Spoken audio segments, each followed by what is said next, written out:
Hey everybody, welcome to another exciting episode of Secrets to Real Estate Investing. And I have another Wonder Woman on the show today. I love when I have ladies, as you guys know. And I came across this lady who was speaking at Justin Williams' Flip Hacking Live event that I was at in San Diego a couple of weeks ago. And I was so impressed with her and her success and her systems and so many things about her. I was so excited to bring her on the show to have her share her wealth of knowledge and experience and success with you guys. So with that, welcome to the show, Miss Stephanie Betters. Hey, thank you for having me. Well, I really appreciate you taking some of your very valuable time out of your, I'm sure, busy schedule and your family to be with us. Why don't you give our listeners a little bit of your background and talk about where you've been and how you got to where you are today? Oh, goodness. I don't know how long of a story you want. All right. So we first got into real estate about 10 years ago, a little over 10 years ago. We did our first flip. That was a live-in flip type situation. I don't know how my husband convinced us to do this, but basically we were newlyweds. We had just graduated college and we got married 2 months after graduating college. So we had no money, nothing. But brand new married, freshly married. And he's like, well, you know, when people don't have money, they buy foreclosed homes and they fix them up and then they sell them and they make money. That's how you do it. I was like, oh, really? That wasn't quite my dream. I'm like, I want a beautiful house and have to fill it with babies. Anyway, so he convinced me to buy this foreclosed home, and we renovated the whole thing by ourselves while living in it for that year and a half. And we literally did everything in the house and learned how to do it all. We sold it in 2008. This is in upstate New York, and IBM has a big headquarters where we were living. And we sold it, and then and like a week later, IBM laid off like 300 people. So that's when the market. I'm sorry, it's 2009. We sold it in 2009. So that's right when like the market crashed locally for us. So we literally sold it in the nick of time, like literally a week. Oh my gosh. we made a good amount of money off that. I think we made like $60,000 if you didn't count for our time, which was big for us. I mean, that's a lot of money for a little tiny newlyweds, let alone anybody else. So, oh yeah, come on. That's awesome money for your first deal. That's incredible. So we took that money, we wrote out the crash in grad school. I'm a nurse practitioner now, and my husband's a physician assistant. For the next 2 years after we sold it, we saved that little nest egg. We went to grad school, and after we graduated from Stony Brook on Long Island, New York, we decided we were going to move somewhere where we could do real estate again. That was the plan. Where we got the bug, it's infected us. We need to do it again. And at the time, all of our family was all over the country and no one was really stable. My parents were looking to retire, things like that. So we picked Charlotte, North Carolina to land, specifically for the market here. And we literally just jumped. We're the only people in our family at the time to live here.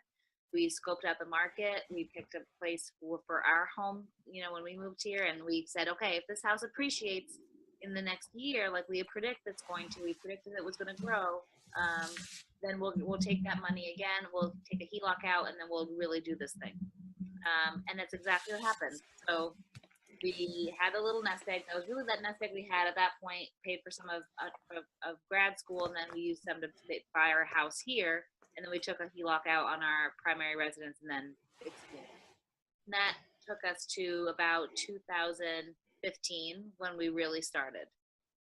So a few years in there, we just bought some rental properties in our personal name and dabbled a little bit. And then 2015, we decided we're going to have a company and we're going to do this. So 2015 took a little while for us to get off the ground. Tried to figure out how to approach this from a business standpoint and be business owners.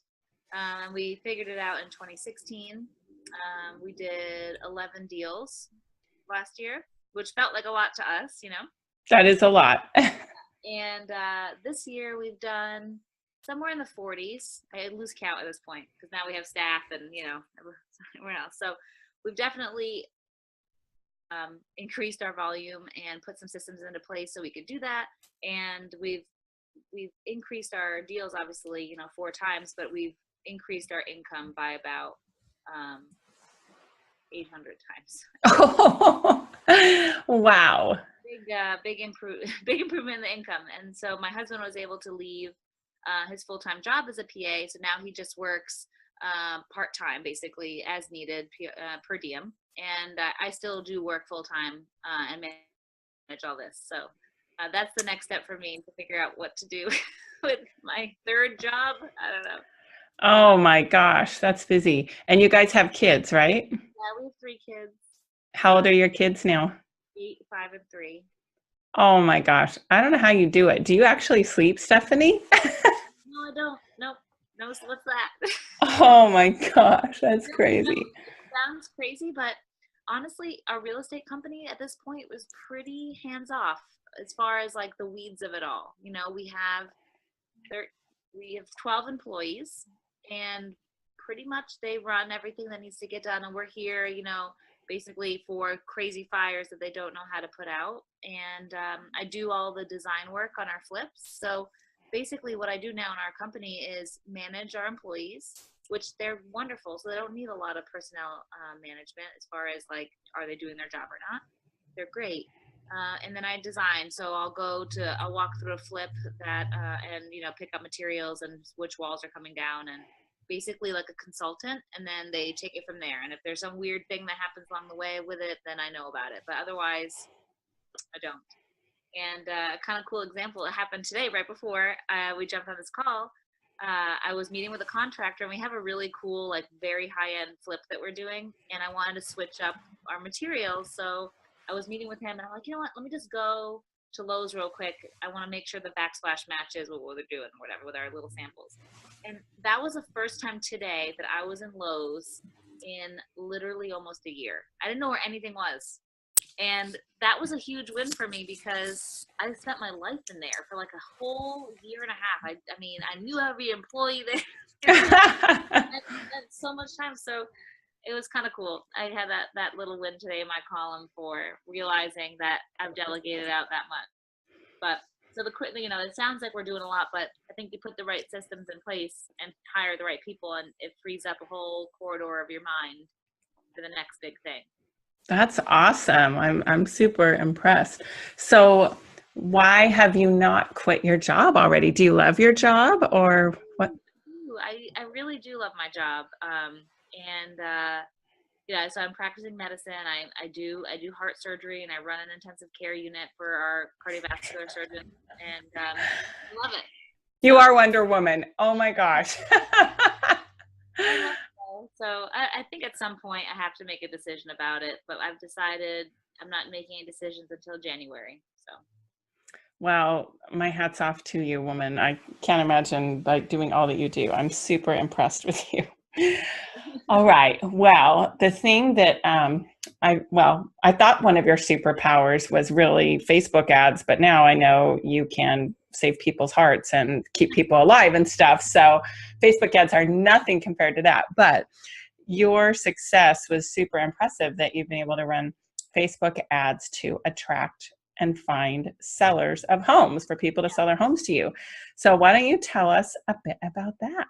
sure. So this has kind of been my pet project. I've really had this feeling about Facebook that there was a way that we could utilize this for the real estate investor. You see everyone else out there, Target, BMW, or whatever. Everyone's on Facebook advertising, and I really didn't see anybody in our industry advertising this way. So I kind of took it upon myself to figure it out. And what really freed me up to do that is that I was kind of out of the weeds of our, the day-to-day with our real estate companies. So it just freed up my mind to do something else. And I kind of stumbled upon a really wonderful opportunity with Facebook. So it took me a little while to figure out, because it's really a completely different algorithm and approach to the seller as than direct mail or even Google ads, or really any other marketing channel we're doing. It's a totally different approach. So it took me a little while to kind of wrap my head around what the approach should be.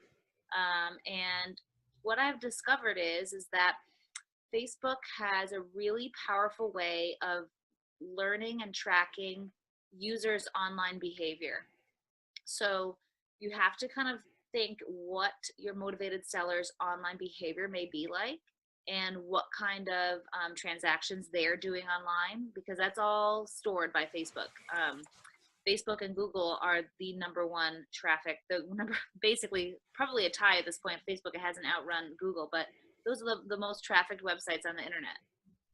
The internet is essentially social media now, with aside from a couple maybe bad habits people may have on the internet. But social media is the internet. I really believe that very strongly. So because people are on this platform so much and clicking back and forth between this and Amazon and whatever other website and Google, and it's allowed Facebook to collect a lot of information about where people go online and how they behave and what they click and what they buy and what kind of groups they're in and what kind of friends they have and where they live, and it goes on and on and on. So if you can tweak that and create a really articulated demographic, then your ads are extremely relevant to those people, and they will click and they will reach out to you. It's essentially like having the mailman deliver a letter to your motivated seller, 25 times a day, because they're on there, probably more than that. So they're scrolling through, they're spending their time there. So as long as you can target them appropriately, that you can be in front of your clientele all the time. And not only are you in front of them all the time, but you also have the opportunity to present your brand in a very favorable way online. It's really easy to establish credibility on a social media type platform, as opposed to a direct mail platform. The seller gets this letter in the mail, urgent notice, we want to buy your house, we buy your house fast. There's something there a little bit that puts the seller on the defense when they see something like that, and they don't know who you are. Who is this person sending me this letter? Like, what is that? They're probably it's probably a scam. It's too good to be true. But online, as soon as you gather interest from somebody, they click on your ad, like whatever it is, they can go over to your social media profile, your business page, and your brand is right there. They can research all this stuff about you. They see the picture of you, they see the picture of your family, they see the testimonials of your clients, they see your ratings and reviews. So you have this huge opportunity to really establish your brand off just a single click. I mean, the level of entry to your brand is so much lower because it's just a click. We all click on random things. We all go down rabbit holes. Don't even know how we got to the cat videos that we watched for an hour. The same thing happens with your brand and your company. All it takes is just a little bit of interest on their behalf, and you can really, really get them and let them feel like they know you and your company. So you get that credibility right off the bat. And then if they're interested in selling their house, and then they'll convert then, or if they're not interested that minute, you now have the chance to foster a relationship, which is essentially the most powerful way you could possibly create a new client, is by having a relationship. So it's like word of mouth on steroids. It's putting yourself out there and being in front of the people that you want to be in front of, and really allows you to control your brand image in a way you really can't any other way. Wow. Well, one thing that I love about Facebook is the opportunity to retarget. So if someone opens the door a crack by clicking on your ad, it's like, boom, you got them. And then you have the opportunity to advertise to them again and again. And Facebook wants you to, like, hey, this is a potential, I want to say buyer, but in our case, it's a seller. They're buying you, that they know, like, and trust you after a while. But why don't you explain what retargeting is and how that works? Well, there's a couple different ways to go about that initial engagement, but to talk directly to retargeting, you're absolutely right. So Facebook is incentivized to show ads to people that are relevant, because if they're relevant to you, you will click on them. And that means that Facebook can charge the advertiser a fee, which we gladly pay if those people end up selling us their house, right? Right. Facebook wants to show people things that they've already seen before, because that means that, or things that they've clicked on or interacted with before, because that means that they're relevant to them. So Facebook collects relevant data and provides relevant content to its users, and that's why it's so addicting. That's why everyone's there. It's very relevant to see our friends and family, and the ones that we even to the profile picture, like they know I click on my mom, I click on my best friend, and so I'm going to see all those people first. It's the same thing with advertising. They try to only show you things that they think you're going to like or that you've clicked on before. So once like you say, the doors open just a crack, you're in front of them all the time. And Facebook allows you to set those settings so you can retarget them for up to a year, which is really powerful. And in general, retargeting campaigns are cheaper, which is nice. Your cost per click is going to be a little less. So you'll have your initial click and your initial ad cost, and then your remarketing ad cost is usually a lot less. And my clients are usually right around like 30 to 60 cents a click, depending on their market, which if you compare that to Google, I mean, I have Google ads running up, personally, that are like $50 a click. So yeah, our industry is very expensive for Google ads. It's, like expensive per click compared to other industries maybe, but obviously it works because investors are paying for it. They continue to pay for it, and it yields ideally profitable results. But yeah, tell us about like what your cost per acquisition on, if you know it, from a Google ad versus a Facebook ad. So our Google, it depends. I can't quite speak to all of our clients because I don't always get all that feedback from them, how much they made on the deals and things like that. But personally, our cost per acquisition on Facebook is somewhere between $1,000 and $2,000, depending on the month and how things ebb and flow. So it's pretty cheap compared to anything else. It's our lowest cost per acquisition that we have currently in our marketing channels. And our marketing channels that we currently do are direct mail. We have Google ads. We have door knockers. We have flyers, and basically those niche lists. We do some cold calling and things like that. But by far, Facebook is at the top of our not only deal volume but cheapest deals. Wow, that's fascinating. No one's there right now. The market for real estate investors on Facebook is wide open. It's like Google was 10 years ago. It wasn't this thing that everybody knew they just had to do, and everyone just said, just do it. So we did, it's kind of the new frontier right now for real estate investors. So it's yeah. cheap. Yeah. But if you get in now and you're involved in it at the ground floor, like it is for our industry right now, you'll be so relevant because you'll have so much time that's passed that you've had people interact with your ads and your company, that when people start pouring money in to their ads and they kind of catch on and this works, your ads and your demographic is so relevant that you can compete for a lot less, because the relevancy is what the most important thing is for Facebook. Mm-hmm. Number one, it's not about keywords or targeting or whatever. It's about that relevancy score to the audience that you advertise to. So as long as you got that down, you got it. Yeah, and for people that are unfamiliar with Facebook ads, what Stephanie's talking about is an actual one of the KPIs in Facebook. Like, it will show you, it has something called relevance score, and it gives you a score of 1 to 10, right? And the higher the score, the lower your cost is going to be, and the better your ads are going to do. So, and the relevancy score is, if I'm understanding right, is based on if your audience is, like, if you're showing it to the right people, they're going to like it, they're going to be clicking, and then your score goes up. So, how many people click on your ad, how many people like, love, sad, mad your ad. How many people comment, and how many people go to your business page from your ad, and also how long people watch your videos. Like, so the more views to the end of your video, obviously the more relevant that is than people who click and leave. So it's all the factors. Are you doing video ads and still picture ads, or what is it that you're doing? Absolutely. Yep. Just like some people respond to different types of mailers, like postcard versus letter, people respond to different types of ads. So we're pretty diverse on what we put out there. And are you the star of your videos and your video ads?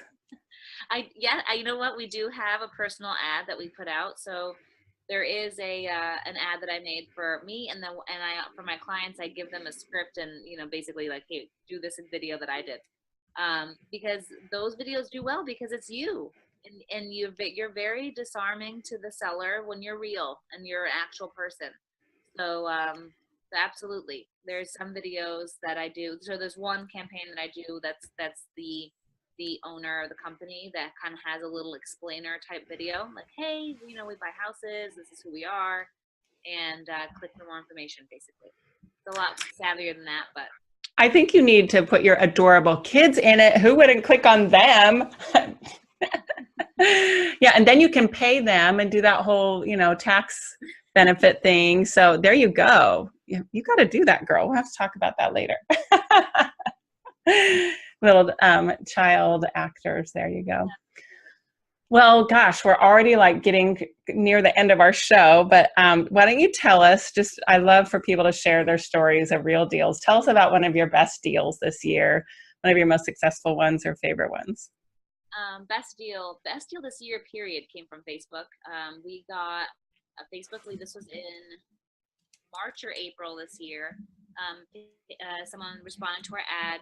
It was like a Sunday night, went out for the appointment immediately, because it's just like Google, like you have to respond right away. So went out to the appointment right away. On the door, it had a no solicitor type sign.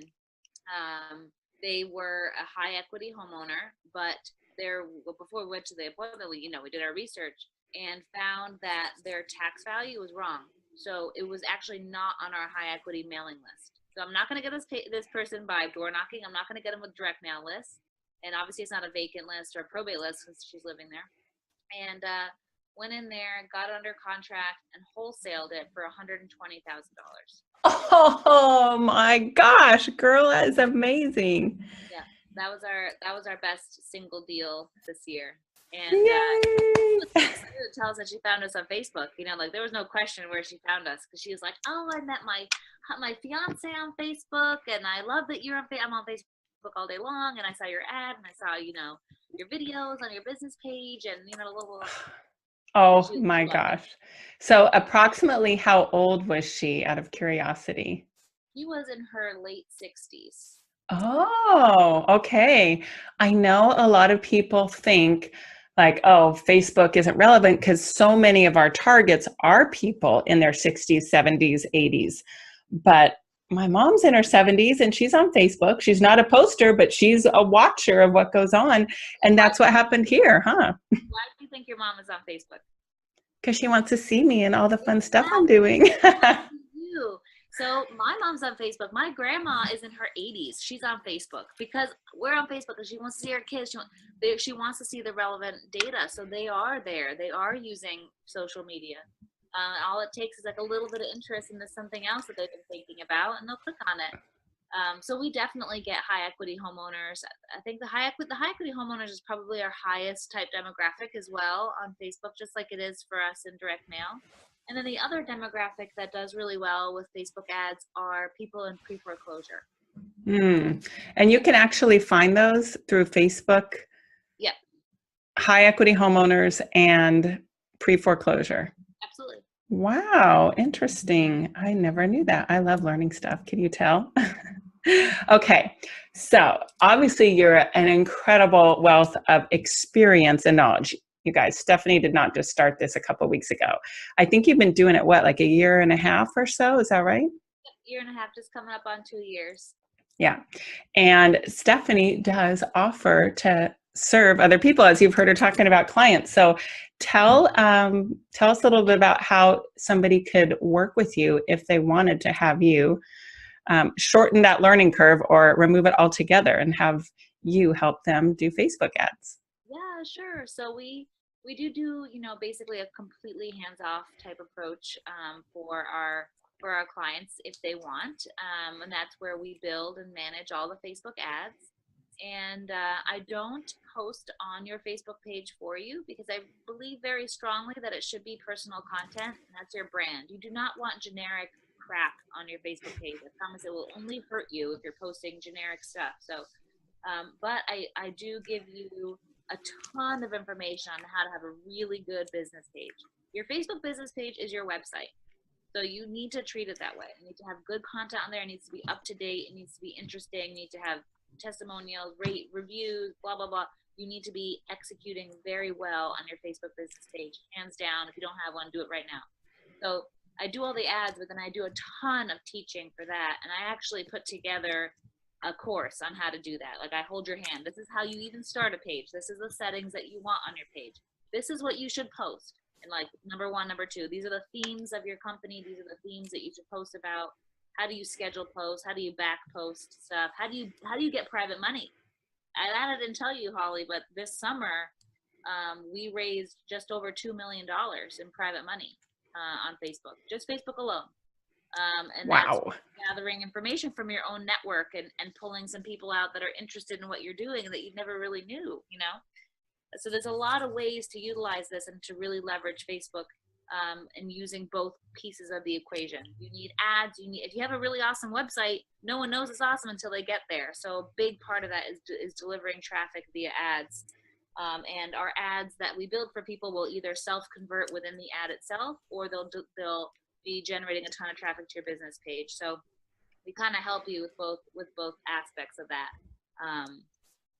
whole thing. And if you just want to learn how to do your business page, you just want to learn a little bit more about ads, we have some other stuff that we can help you with to do that. But it doesn't have to be a fully hands-off thing, because I'm a big Facebook nerd and I like to talk about it and people and whatever. But and if you want to see a little bit about what we do, our Facebook business page for our personal real estate company is Betters Homes. So facebook.com/Betters Homes.